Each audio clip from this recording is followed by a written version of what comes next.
Welcome to Lilac City Live! Tonight we have Tony Brown. We have Whitney Jacques.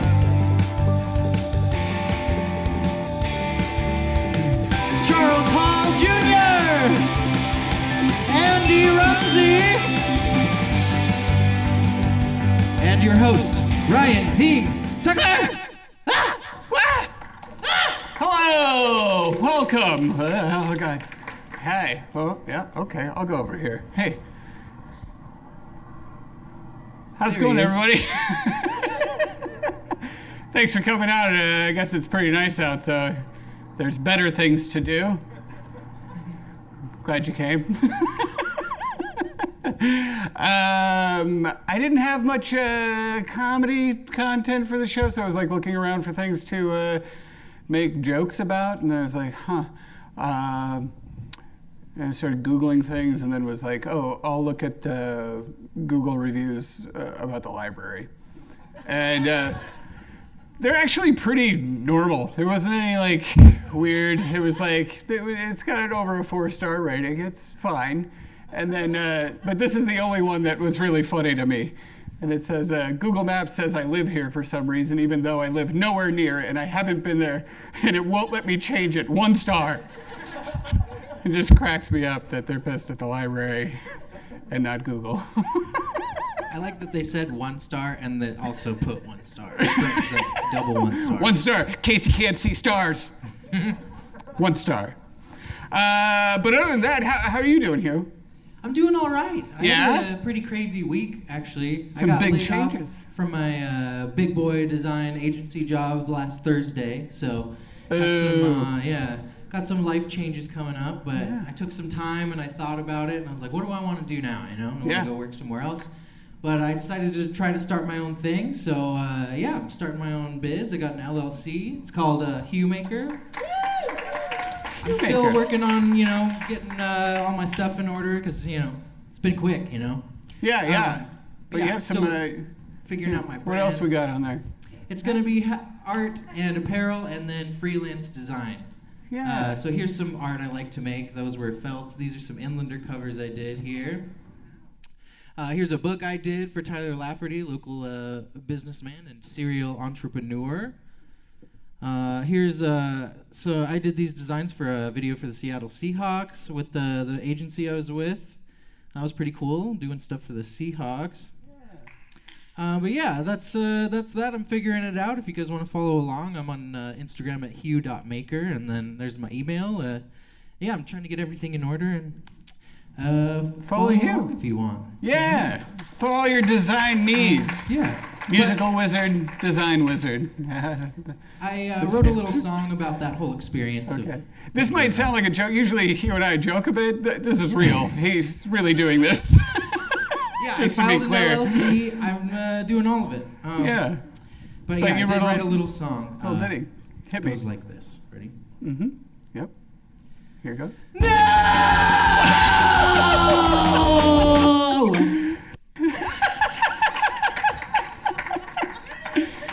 Hey, it's scary taking a big step there, buddy. So congrats and wish you the best. That'll be great. Thank you. I'm excited. So again, I was pretty light on content, but this summer I've been working on something for a few months, and it's a game show. So I thought I would debut a real short sample of our new game show, Biblioteca. Would you like to see that? Yeah. I need 2 contestants. Yeah. Come on. You're my guys. Come on. Yeah, you got this. Yeah. Oh, Maggie. Oh, yeah. Oh. Come on, guys. Come on up. All right. Our contestants, everybody. Come on up. Have a seat. All right. Let's play our... Can you play that? Ooh. Live from beautiful downtown Spokane at the Central Library, it's everyone's favorite game show they've never seen, Biblioteca! Woo! One lucky contestant will walk away with prizes valued in the thousands. I'm Hugh Russell, And here's your host, Ryan Dean Tucker. Hi! Welcome to Biblioteca. Welcome to Biblioteca. Hi, my panelists, everybody. Charles Hall Jr., Whitney Jock, Tony Brown. Come on up, panelists. Hi. Yeah, good. All right. Okay, exciting. I told all of them, like, moments before this was happening, so give them a break. Okay, Bibliotecas. Ooh, nice catch. We have 3 panelists. We have 2 contestants. I'm going to read a headline, a real news article. Our panelists are going to read 3 news articles. One of them is the correct news article. Each of you will choose your own one that you think is correct. All right? Okay. Charles, how about you go first? All right. Oh, wait, I'll read the headline. Holy macaroni, town baffled by 500 pounds of pasta. All right. All right. Oh, wait, I'll get you a mic. Oh. Here we go. Check. There you go. All right, you guys can hear me? All right, awesome. All right, the mystery surrounding the 500-pound pasta stash has been solved, revealing an unexpected truth. A reclusive resident named Harold Thompson emerged as the eccentric pasta collector behind the enigmatic accumulation. Authorities confirm Harold's deep-rooted obsession with pasta and his intention to create a grand exhibition to celebrate his beloved dish. Harold's meticulous pasta collection, stored over several years in the abandoned warehouse, surprised experts with its authenticity and quality. The town, initially bewildered by the unexplained pasta hoard, now embraces Harold's unique dedication to his passion.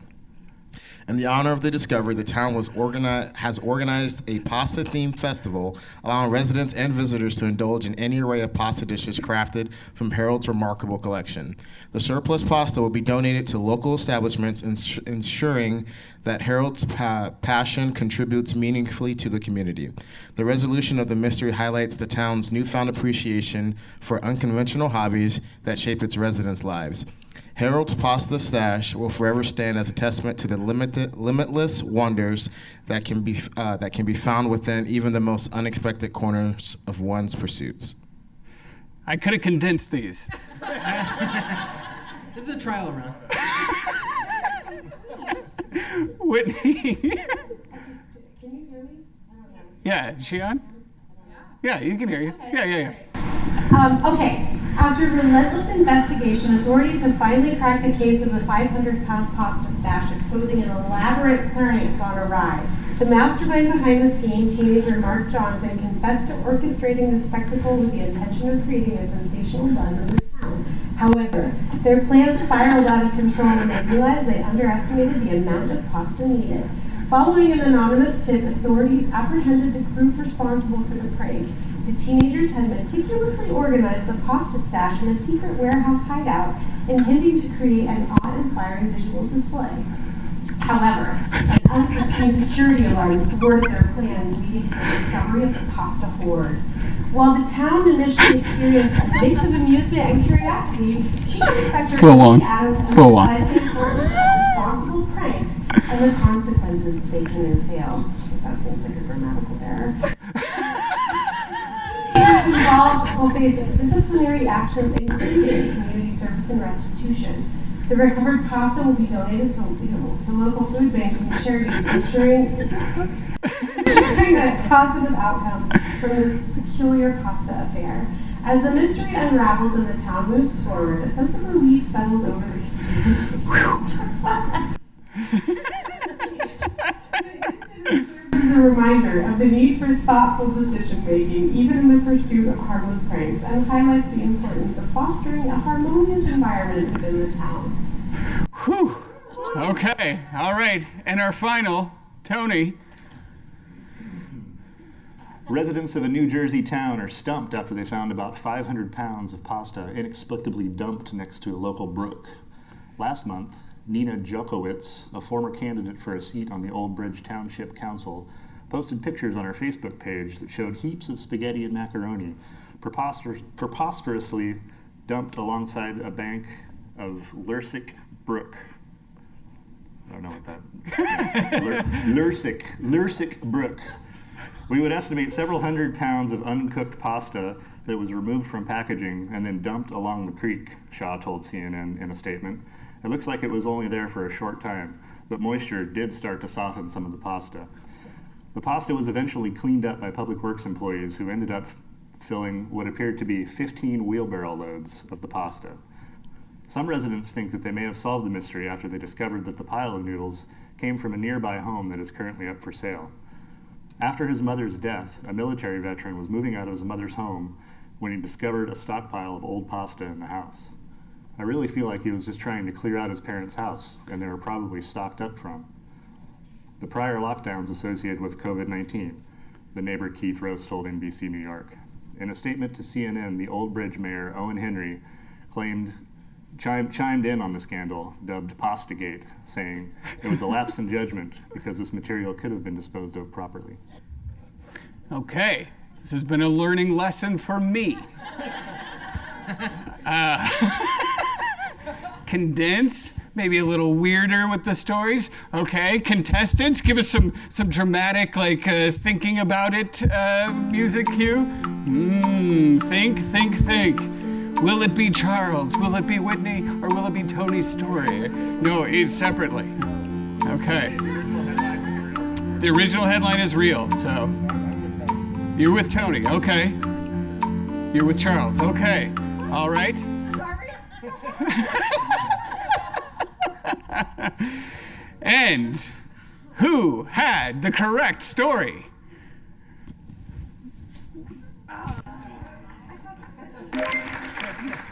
Thank you. We were worried there wouldn't be enough people, so you really pumped it up there. Now,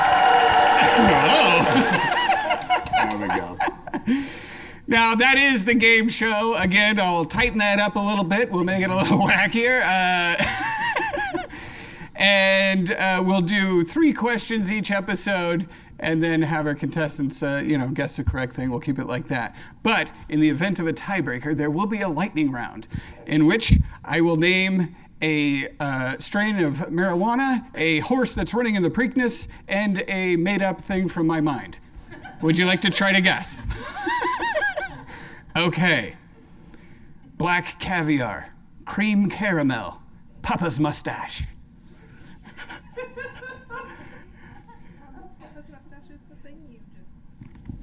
Yes, correct. Black caviar or cream caramel? So I think cream caramel is the lead. Correct! Yes, correct! That's how you play Biblioteca! Thank you, contestants! Thank you, panelists! Thanks, guys.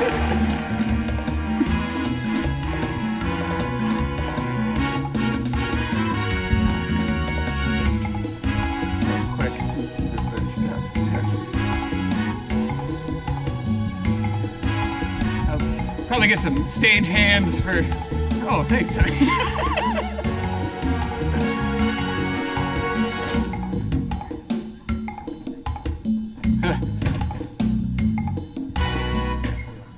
Yeah. Okay. Little sloppy for the first run, but it's okay. It's great. All right. Whew. What do you think? Biblioteca? Yeah? You think Shane here, he's gonna write some decent questions for me, so I think it'll be good. Are we ready for our first guest? Yeah. Yes. Please welcome Tony Brown. It's Chef Tony Brown. What's up, Chef? It's Chef Tony Brown. What's up, Chef?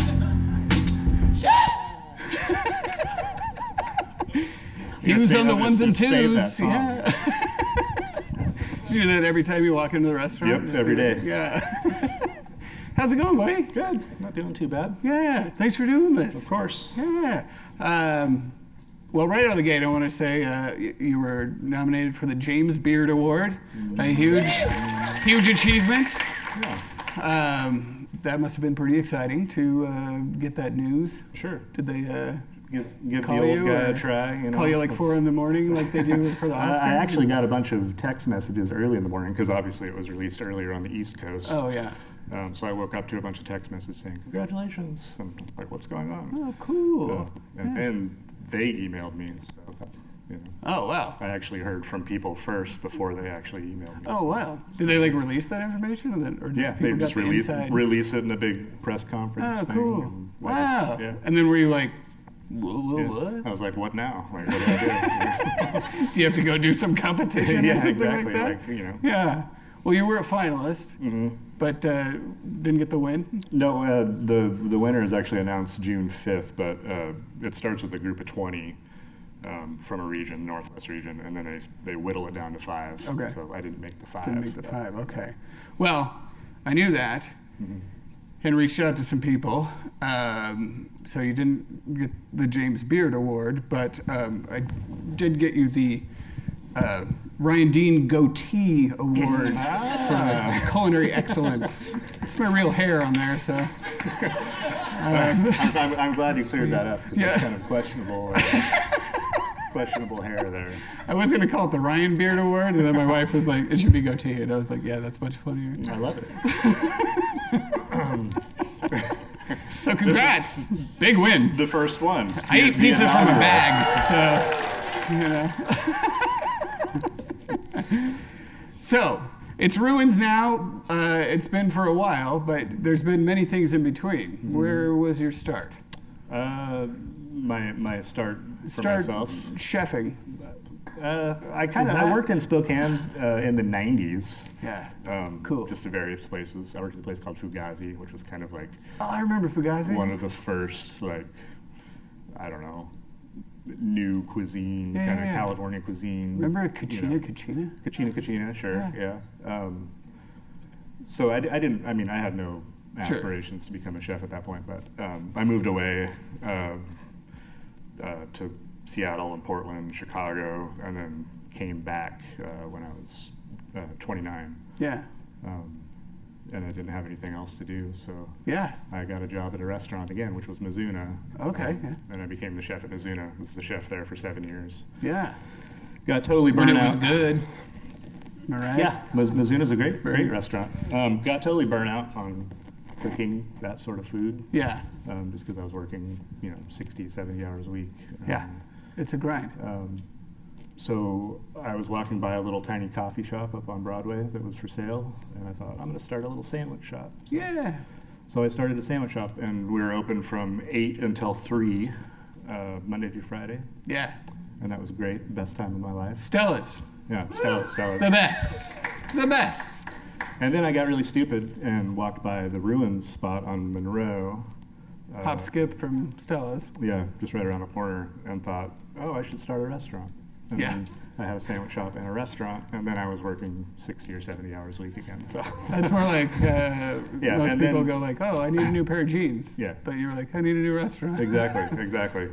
So yeah, I kind of jumped back in, and again, at that point, I had no aspirations of really like Yeah. making this my lifelong career, but Sure. time catches up to you, and here I am. So. Yeah. Several restaurants deep. Yeah, exactly. Yeah, at one point, before the pandemic, I had 4 restaurants. Yeah. Yeah. Wild times. Now I've kind of whittled it down to one building. There's 2 restaurants in the same building, but And the new, well, the most recent location Mm-hmm. of Ruins is really my favorite. Like the ambiance in there, the Yeah, it's great. decoration, everything's great. The kitchen's like open and like it's Mm-hmm. nice and it's lovely to go. It's our favorite place to go. And is that your favorite place? yeah, oh, definitely. My favorite place to go, I have to go there. So, Yeah. but as far as like functionality, Yeah. for sure. I mean, the old Ruins was a restaurant starting in 1933, and was always a restaurant. And Top notch. Actually, it was the top notch, but it started as it was actually a sandwich shop. Oh, really? They used to leave the back door open for the police, and they could just come in and pour their own cups of coffee like 24 hours a day. Oh, really? So it was Wow. kinda cool. But being a restaurant for whatever that is, 85 years, Yeah. takes its toll on the building. So electrical, plumbing, everything Sure. in that building was just like, Yeesh. which is kind of one of the reasons it was called Ruins. Oh, really? It Was really that the origin? Yeah, of that? either that or named after a Japanese psychedelic rock band. But, Cool. depending on who you ask. Right. So yeah, it was always like, I mean, it was always busy. It made money. It served me well, but there was every month was something new. Replacing New a wall, challenge. replacing part of the ceiling. And the new place is a The little new place better. was just an empty shell when I got it. So we built Yeah, all the that's walls, great. all the kitchen, everything. Was it exciting to just start? I mean, your menus change pretty constantly, but was it nice to have? You're like, whoa, I got a kitchen now. Can I really Oh, for sure. Yeah. get wild with it? Yeah, and of course, I'm stubborn, so I didn't hire anybody to do it for me. Yeah. And then, in hindsight, I screwed up a lot. There could be an outlet there. There should be, but there's not. Yeah. So. I think that's with anything. Like Yeah, exactly. Doing home renovations, you're like, why did I do that? Yeah, and we made the kitchen completely open, so if you walk in, it's just like it's on display. It's like a spaceship. Yeah. Oh yeah. Which is good, and also, when you're super busy and there's a bunch of people gawking at you from right behind you. Hovering. It's, good or bad, Helicopter Yeah. customers. Exactly, helicopter customers. Yeah, I usually have my back to the restaurant, and then a couple cooks cooking, so they'll warn me when people are coming. Watch your mouth. Yeah. Yeah. Do they have a smile on their face, or are they angry? It's like, I don't know. What's your favorite dish you got on there right now? I like cooking seafood, so we get halibut season. I like halibut. Oh, salmon. okay. We change it so often that Yeah. it's hard to track anything hard to down. have a favorite. Well, the but- McRuins is kind of the Yeah, iconic. McRuins. Yeah, it's been on hiatus for a while, but it's actually coming back in a couple weeks. Ooh, exciting! Hundreds and hundreds of hamburgers. Yeah. Which is fine. The reason I change the menu so often is because I get bored so fast. Yeah. So the McRuins thing is, I'll do it for a couple months and then I'll find somebody to do it for me. Because it drives me nuts. Yeah. 5 hours of the same, 6 or 7 burgers. Makes me want to pull my hair out. Yeah. Well, we love them. Yeah, I know. So long as people love them. We do love Ruins, and it's been around for a long time now. And I think what's kind of your secret sauce is that you're such a humble guy. You're getting recognized for huge awards, for just being a staple of the city. And but I've noticed, I was looking at interviews with you and things like that. Typically, you go back to just talking about other restaurants in town, talking about the community, stuff like that. You do a lot of, you've done things with Feast World Kitchen, you've done some teaching, it's really nice, and I hope you take some of that praise and indulge in it. I think that's called deflection. I of course appreciate the awards and Look at all the nominations. hair on the table. It's Oh, gross. yeah. It's starting to shed already. Yeah, you're welcome. That's good. Thank you. Don't put it in the restaurant. I wouldn't. I'm gonna put it right above the ingredients in the food there. So. Tony Brown, thank you so much, buddy. What are our hours at Ruins? Right now we're open Wednesday through Saturday, kind of still limited because we're lacking in cooks. So if anybody knows any cooks, You want to cook? send them my way. Yeah. We're going to expand. So right now, Wednesday through Saturday for dinner, Sunday for brunch, then McRuins is coming back Monday, and then eventually we'll hit that Tuesday and we'll be open 7 days a week again. So. Nice. Tony Brown, go get a table at Ruins. Thanks so much, buddy. I appreciate it.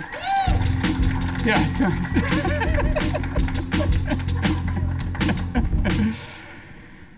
All right. So, TS, The Solution, canceled on me yesterday. Yeah, drag. But our hero, our audio engineer, every show for Lilac City Live, our very own, the library's own, Andy Rumsey, is going to perform off his new album. Big hand for Andy Rumsey. Come on up. Andy Rumsey.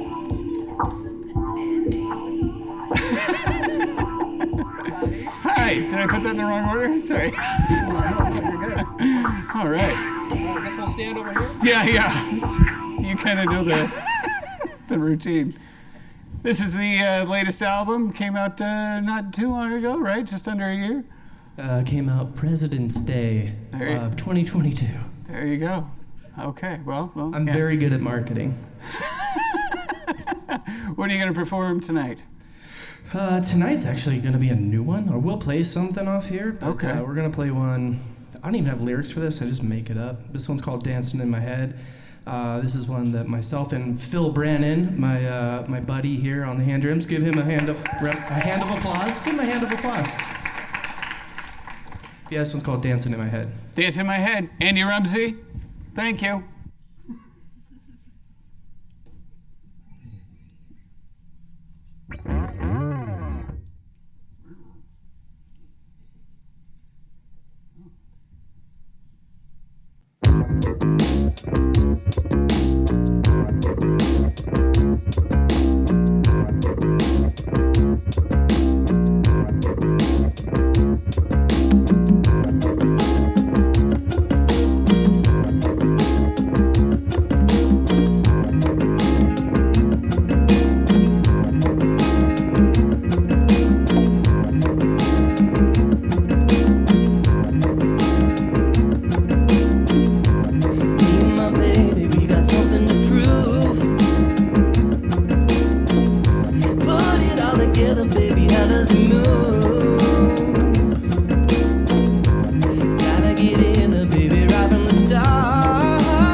Thank you, Phil.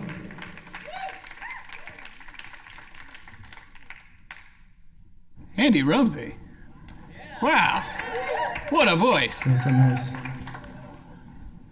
Doing some other stuff there? Blasting off? What's that? I had to change it back. Oh, okay. Well, all right, make sure this is recording. What was that called again? I think it needs a hook. Dancing in my head?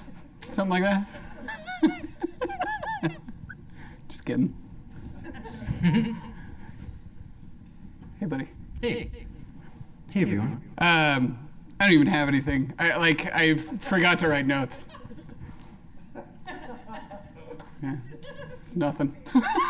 I just feel weird not holding him. Okay, are we ready for our next guest? Got lots of questions for you. Whitney Jacques, come on up. We got a talk show going down. Welcome to the talk show. It's your chance, do your dance at the talk show. All right. Nice. Hi, welcome. Thanks. How are you? I'm really super. How are you? I'm great. Wow, you're super breezy and casual. Did you farm today? Oh, yeah. Yeah. I farmed every You day. love the heat. Oh, I love it a lot, actually. Yeah, I talk about how much I love it. I really hate it. I actually really hate being hot. Like anything over like 60, and I'm like, Yeah. so in the summertime, when people are like, oh my god, the heat is so horrible, and they work inside all day, I can feel my murder hands just like rising in their pockets. So like, Yeah. But I keep it chill. You manage. Yeah. Yeah. You got lots of cute animals to, you know. That's so true. Yeah. I do. I have several. I have 9 sheep right now. I have 3 goats.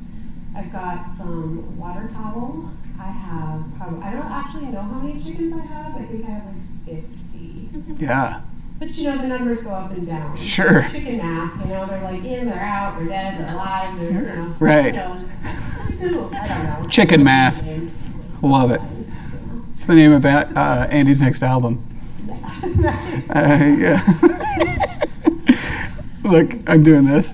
There's no question. I should have some too. Yeah, you want one? There you go. Yeah.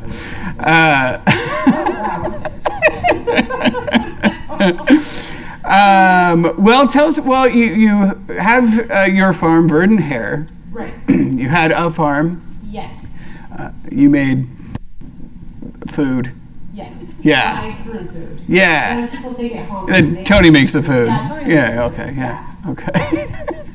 Yeah. Tell so us the transition that's happened recently. So my most recent transition, I was renting a farm space up on the South Hill, like close to the Blues. And I was up there for a couple of years, and it was super nice. I loved it up there. The ladies I was renting from were awesome. But I got offered a contract veg job where I'm farming for an organization basically, and it's kind of a huge relief to just get like a paycheck. It's not really a paycheck; it's more like a stipend. So I'm contracted there for 2 years. So. Sure. Anyway, so it's really cool because it's an amenity to the community. So I get like a lot of people walking by and stuff, and so I get to talk to a lot of people. I get to teach classes out there. They have a farm store on site, so I can just sell right there, which is really nice too. Yeah. I can't have animals out there though, so those all live at my house, which is also on the South Hill. All those animals live at a house. In the mountains, so it's like you can't see it from the road. but Right. it's- You can hear it. You can hear it. It's so loud. Oh gosh. Yeah. My dog just had puppies. It's like I was like, I'll send some pictures, and I have to put a puppy photo on. Yeah. Look at those puppies. Sorry. So with the animals, like, do you like? Obviously, chickens produce eggs and Yeah, stuff. so And I sell eggs. Actually, Tony has my eggs at his restaurant, and I sell meat, chickens too, dead. And then we unalive them before they leave.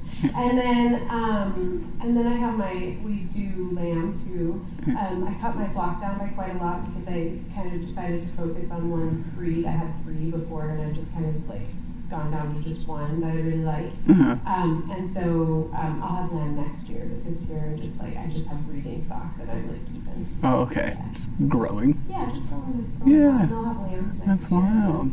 I'll have grass-fed lamb next year. So we got all this heat, like in May, which is Right. odd.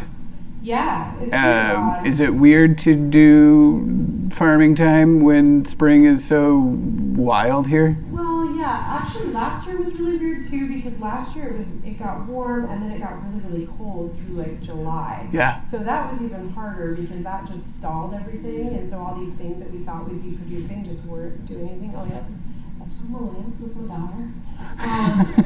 So I'm just narrating the slide. Yeah, go ahead. That's great.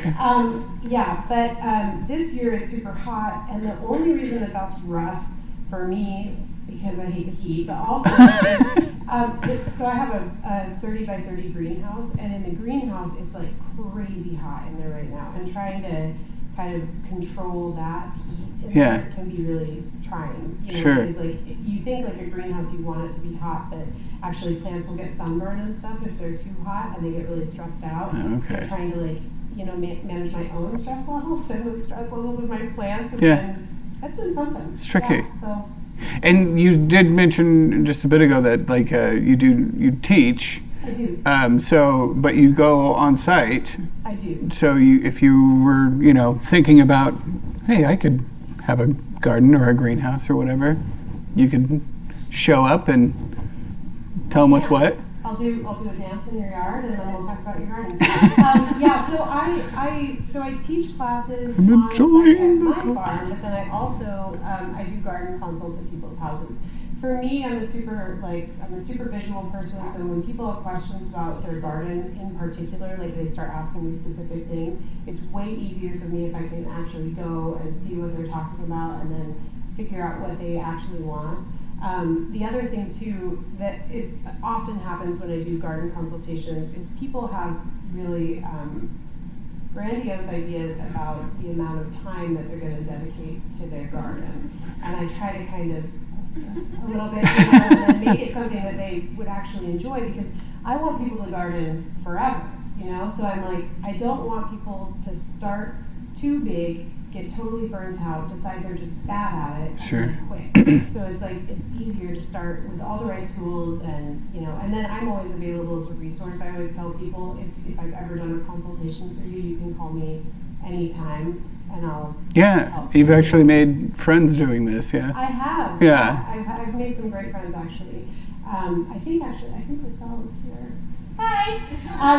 So Marcel is one of my clients from, I think, a couple years ago. I actually went out to their property, and it's beautiful, and kind of helped them get going. But then, she asked me questions, and we ended up becoming friends, and I love her family. She loves mine, and that's been really sweet. So Yeah, that's great. it is great. And then it's like garden friends, that's my favorite. So Just becoming garden friends, I just love having If anybody's looking for a garden friend, boom, there it is. My daughter has a friend over today. So I have 4 daughters. My oldest is 17, my youngest is 3. And so they're 3, 6, 14, and 17. My oldest daughter has a friend over today. And right before I left, I was like, hey, can you please water the sheep and goats? They're like thirsty, it's hot, And I was like, Elliot, go with her, And Colin was like, Mama, people don't want to come over here and do chores. And I was like, but that's what my friends do.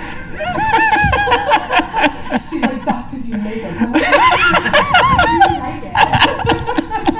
And he's like, well, I really want to. And she's like, it was so bad. I think they did do it, though. Congrats to your oldest, by the way. She graduates this weekend. Yeah. Yeah. It's great. I'm really excited, but I also cry in my car a lot about it. Yeah. Oh, sorry. I know. Yeah, it's hard. It's just hard. It's really weird to have such a big spread with my kids. You got some babies, and then you got potty training one, and then the other one I'm like, do I have everything you need for college? Yeah. It's like, what is my life? Yeah. Yeah, it's good. Yeah, Well, really she has a daughter going to college, and she needs garden friends, so can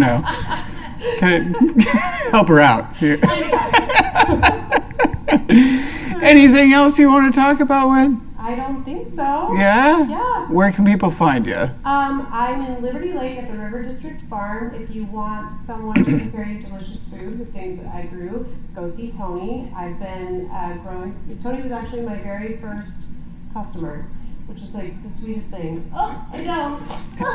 I worked for Tony actually at Stella's years ago, and then it was a winter I had off, and I was working for him. And then when I started back up, I was like, oh my God, I think I could actually like sell something to a restaurant. Oh, and he was like so sweet about it and like really helped me out. And now I sell to chefs all over town, and it was a really great foot in the door for me too, because Tony is such a well-respected chef in town.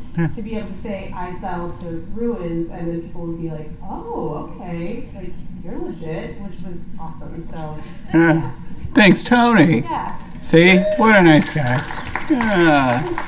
Well, great. And verdant hair. Hair is like the rabbit hair, and yeah, not like his award. Yeah. Whitney Jock, thank you so much. Please find verdant hair. Appreciate it. Yeah. All right.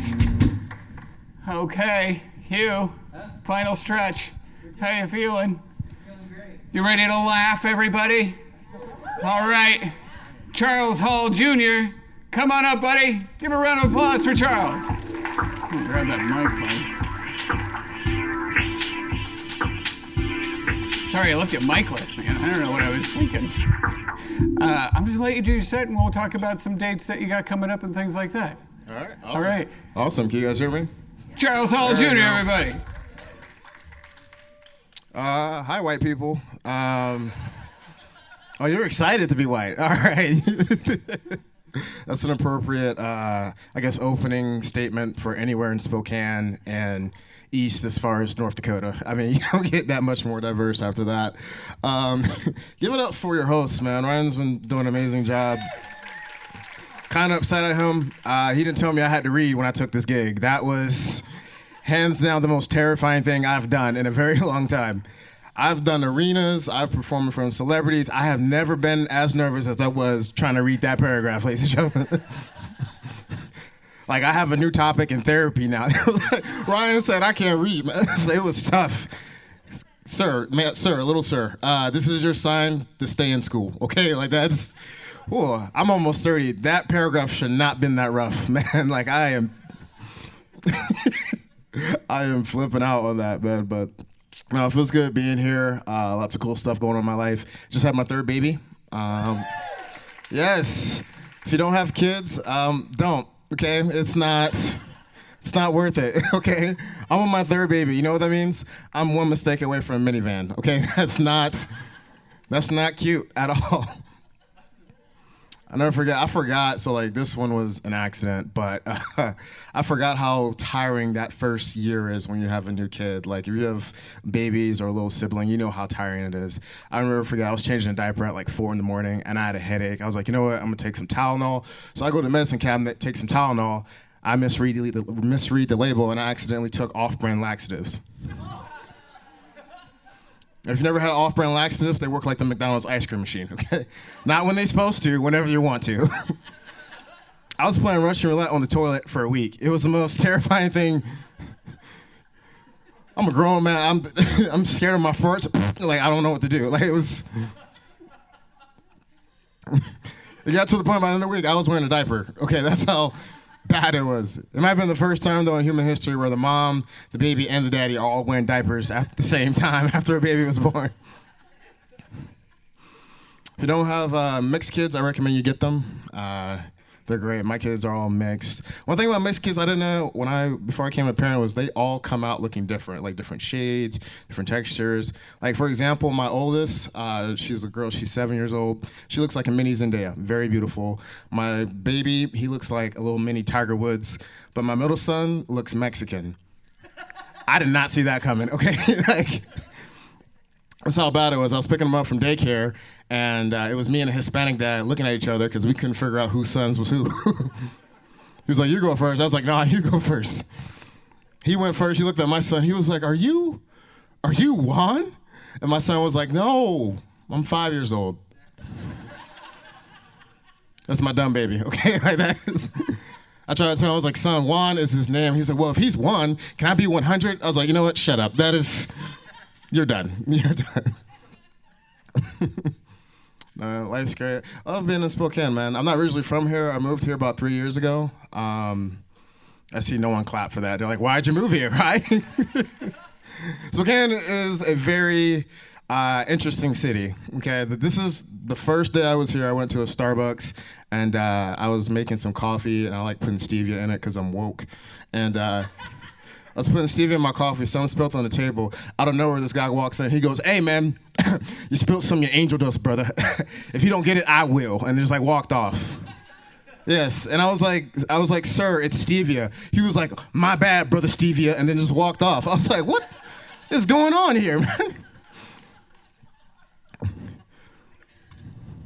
I had to walk away from a fight. I lost the fight my first week here. It was like, it didn't even start. It was over before it began. This guy, we're playing basketball.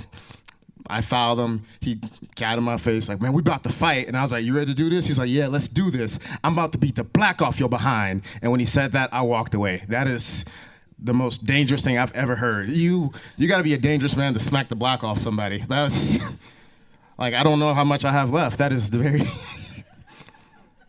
It's a stupid joke. It does stem from PTSD, though. I'm originally from the South, and I have very strict Baptist parents. I used to get in trouble. They used to call me by my first, middle, and last name. Charles Edward Hall Jr. When we get home, we're going to beat the black off your behind. Which is like, everyone knows that's a stupid threat, but here's what my parents did. They would say that and then show me a before and after picture of Michael Jackson. So I thought it was possible. Mom be like, look at your hand, it's already starting. I'm like, Mama, please, no, Mama, please.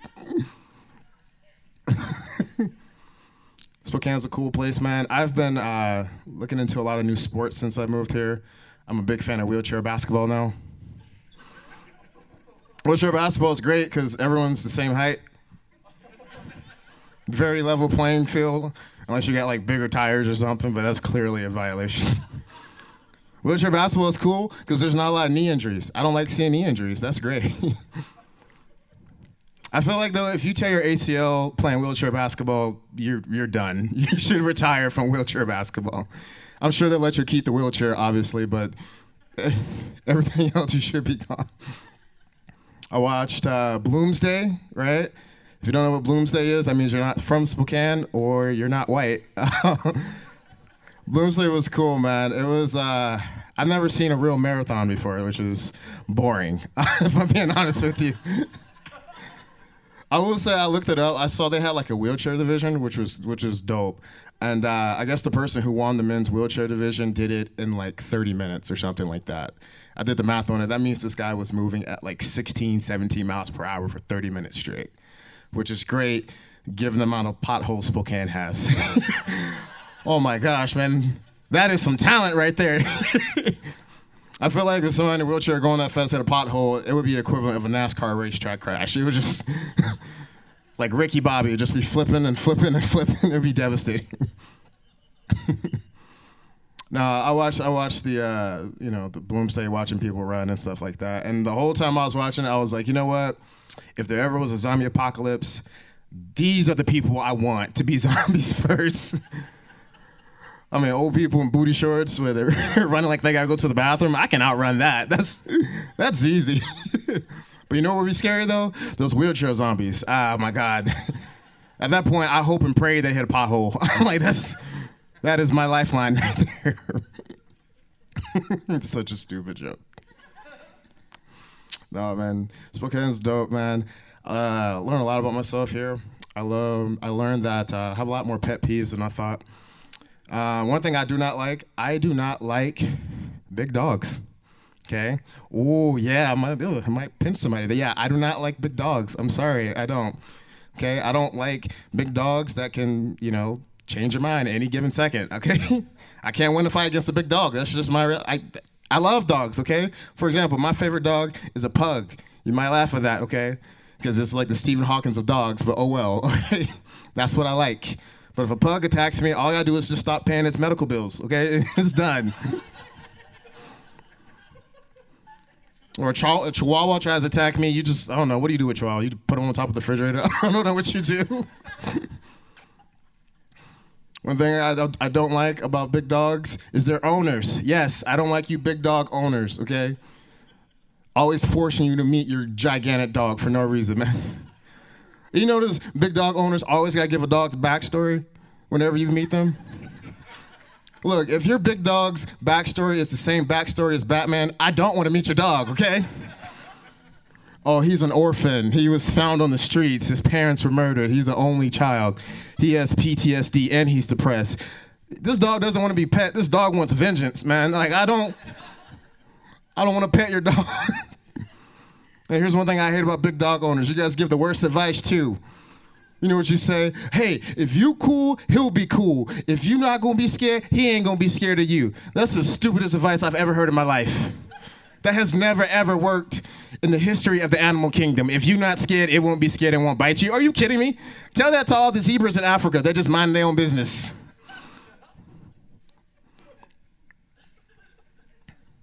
I know I have a family. They family members. They have a mastiff.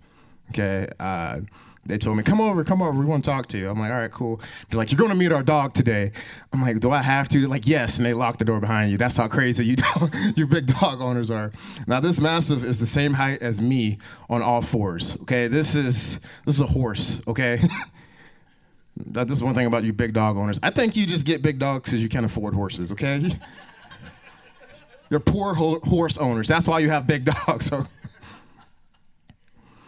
So like this dog walks in, trotting, eye level with me, and they give me the stupid advice. Hey, you be cool, he'll be cool, but he needs to know you're friendly, so go over there, let him sniff you. Now, this is my family's house, so it's like, okay, I have to do this. So I go over, and you know, your heart's pounding, you walking over like you got Tourette's or shingles or something, So I go over, this dog sniffed me, and everything seemed cool. He didn't bark, he didn't bite, he just sniffed my hand.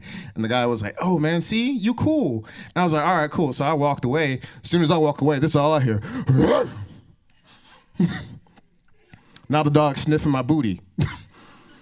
My friend, he was like, hey man, you're not cool, man. That's why he's sniffing your butt. And I'm like, no, he's not sniffing my butt because I ain't cool. When he barked, I might have tooted. I don't know, man. Might be something back there, bro. I don't know. Luckily, I had a man diaper on, so I just went to the back and just changed my diaper. It's great. Oh, thank you. I feel like when it comes to animals, like if I want to get rich so I can own like weird animals like the celebrities do. Like that's what I want. Like if I got rich, famous, first thing I'm buying is a beluga whale. I can't swim, but something about a beluga whale is just, no one has a beluga whale. I want to be the first celebrity with a beluga whale. I like beluga whales because they look like Charles Barkley, you know? Beluga whales and Charles Barkley have a lot in common, believe it or not. They both have the same size forehead, and they both have never won an NBA championship. So I think that's why, like I read about it all the time. Like for example, Jennifer Garner has pet chickens, okay? These chickens wear collared shirts. My chickens wear collared greens. But these chickens have collared shirts and they all have like Spokane white people names like Fred and Ryan and that could never fly in my house. Like chickens in my house are just called two pieces. That's all it is. Even Mike Tyson. Mike Tyson had pet tigers. Yeah, Mike Tyson had pet tigers. He used to pet them like they were like little kittens and stuff. And to this day, people are like, how did he pet tigers without getting bit? It's Mike Tyson, okay? Them tigers knew they were one right hook away from extinction. It's not that hard to figure out. You know who's the GOAT, though? Michael Jackson is the GOAT. Okay, Michael Jackson got a chimpanzee and leather pants. How many people here got kids? Raise your hands. You can't get your kids in leather pants. This man got a monkey in leather pants. Monkeys, chimps are some of the most dangerous animals on earth, and he got one in leather pants and to act right and hold his hand. Like, are you kidding me right now? You even ask African people about chimps, they flip out. Why are you messing with the monkey? Why do you want to put clothes on the monkey? Let the monkey be a monkey. Don't do that. Seriously, here's the go. People are like, how did Michael Jackson get a chimpanzee and leather pants? I was like, there's only one logical explanation. he had to smack the hell out of this monkey. That's the only thing. Oh, come on, his dad was Joe Jackson. You think he learned a thing or two? Probably told that monkey, he smacked the black off him. That monkey put on the pants like, okay, Bubbles. All right, guys, that's my time. My name is Charles Hall Jr. Yeah, you guys have been amazing. Thank you. Charles, thanks, buddy. You got any shows coming up? Yeah, absolutely. Yeah, plug some stuff. I am opening for Rocky Dale Davis for a couple theaters this weekend. Okay. Next weekend, I will be actually in North Idaho in Ponderay. Okay. After that, I will be headlining the Comedy/Bar in Capitol Hill in Seattle. And then after that, I will be on a run in the Tri-Cities and Yakima. So I'll be on the road a little bit. Nice. And your socials? Could people find you on? Yeah, absolutely. My socials, you can look me up on Facebook, Charles Hall Jr. Instagram is just Mr. Chuck Hall. It should be simple enough, but yeah, I post all my information on there. I thought it said Mr. Chuckles when I first found you. No. It's trademarked already. Looked into it. But yeah, Mr. Chuck Hall on Instagram, and have all my stuff over there. So yeah. Charles Hall Jr. Everybody, thanks, buddy. I'll say that for you. Thanks. All right, gang. Last show of the season. We're done for the summer. We'll be back in September. I am going to do the game show, despite how well it went. So we'll give it a whirl. We're going to do that during open hours and see if we can just get people accidentally here. So we'll see how it goes. But how about we have Andy and Phil come back up for a couple more tunes, huh? All right. We have a lot of fun events coming up at the libraries here, at every library. I recommend going to SpokaneLibrary.org and checking all the events. All the branches are open now, and the South Hill just opened recently. It's great. Go check out some fun things to do. There's lots of things for kiddos, adults, everybody. Shane, you had a great thing. Was it last night or the night before? Night before. Night before, and it was like bow to our robot overlords, and it was a discussion about AI, and it was pretty great. You can catch it on City Cable 5. Nice. Yeah, well, I'm on City Cable 5 too, so I'm not sweating it either. Andy, we got another one? Got a couple? Yes. Yeah, I'm going to do one by myself. It's a little stripped down version of a song called Chambermaid off of that album that was up there. Okay. And then Phil's going to join me for another song after that. Okay. All right. Tony, Whitney, Charles, thank you so much for coming out. I appreciate you guys. Please go look them up. Please, what do you call it? Please, not pander, Patronize. Patronize them. That's it, right? No, you didn't like that. Okay. That's our show, everybody. Thank you so much. We'll see you in September.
Guns, we need a lot more guns.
All right, Phil, come on back up.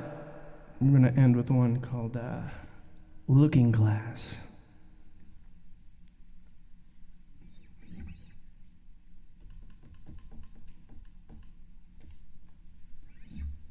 Oh, hey, buddy.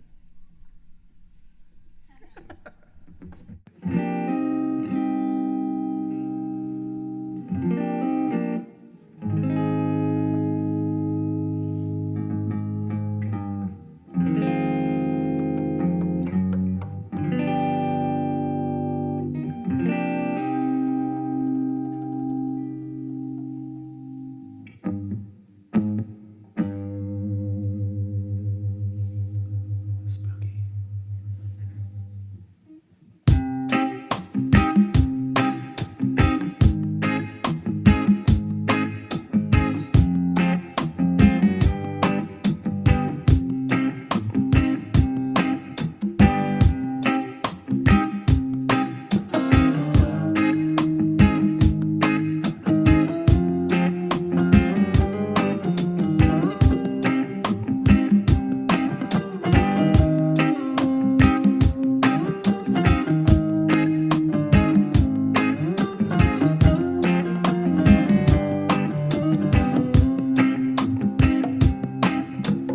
Did I see you in the garden? Queen of hearts that quickly harden, painting roses while the mood was broken. Peering through the looking glass, and questions known but not yet asked. What I thought a gem was just a token. But if you only knew how I saw you before I knew the truth, and the ball I had planned for you. But if you only knew, I climbed your hair up to the roof to try on your brand new shoes. Ooh.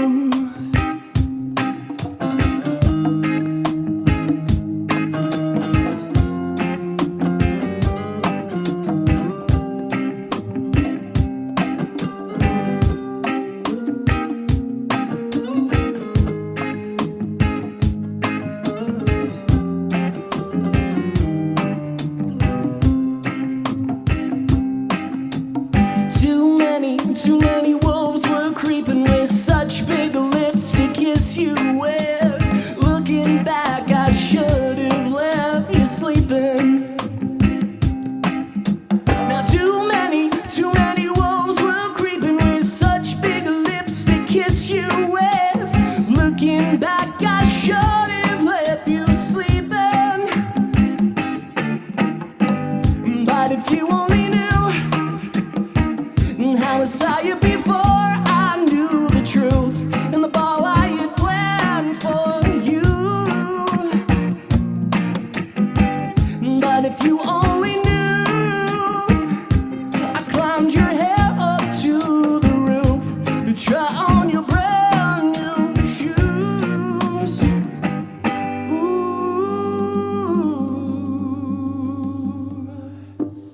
yeah.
Thank you very much.